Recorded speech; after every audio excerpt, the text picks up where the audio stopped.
Welcome to the final NHL 23 Deep Dive. Today is all about Hockey Ultimate Team, starting with the all-new Hut Rivals.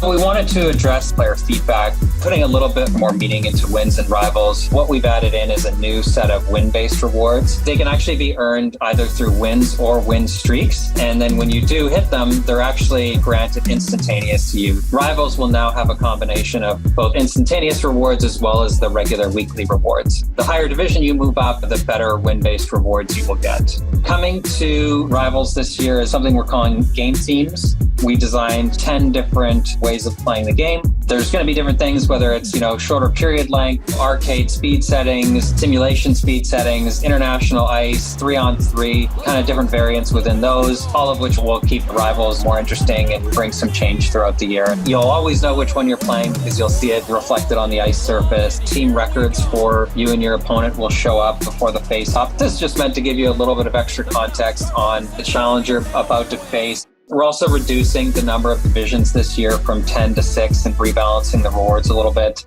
Here's the first 4 weeks of Rivals game themes for everyone. Should be a lot of fun and a nice change of pace for Rivals fans this year.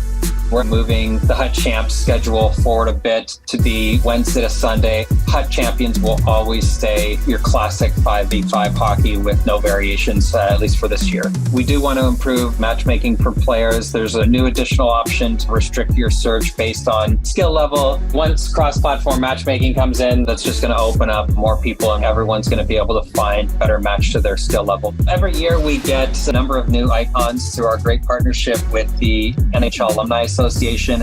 We've also added in some new power-up icon items. Players like Daniel Sedin and Henrik Sedin are getting power-up icons this year, along with new variants of, say, Wayne Gretzky, right? So now instead of just an LA Kings Wayne Gretzky, we're going to have an Edmonton Oilers one, as well as one of him on the New York Rangers with different attributes and abilities that reflect how they played at different points in their careers. One new big thing coming into Hut this year is IIHF women's hockey integration. We brought women into NHL 22 with the IIHF license. With Hut, it was a great opportunity in NHL 23 to bring a new element into team building, essentially a whole new league added to the game with new players that are going to create new and interesting team builds. We're also getting, with the IIHF license, it's the international teams. It's the best of the best as far as women's hockey. You're going to see a lot of really strong Hut items and strongly rated women. First off, there's just going to be more power-up icons. We've brought more of our NHL alumni from our great partnership into the power-up icons, so you're going to see lots of new exciting players in the program this year. Secondly, we're also adding new sets. Now you're going to be able to acquire icons with gold players, with trading in base icons, and we've got some sets that let you re-roll them as well as upgrade them all the way up to potentially Gretzky or Lemieux. One thing that's been popular the last couple of years has been team building items. This year, the program is bigger now. We're going to have a team builder for every team, as well as an 89 OBR that you can trade those into right at launch. This year, to start out at launch, we're going to have Teppo Numminen, Olli Jokinen, Fedor Tutin, Larry Murphy, Milan Hayduk, Keith Tkachuk, Owen Olin, and Steve Duchesne.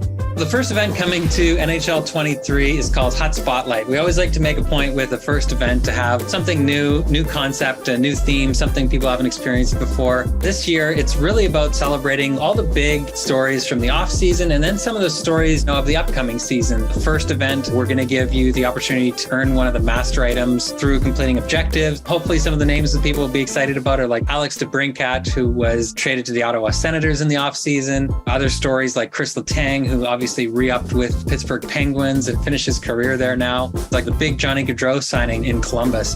Hopefully someone on there, or someone in the larger list will be someone you're excited to add to your team.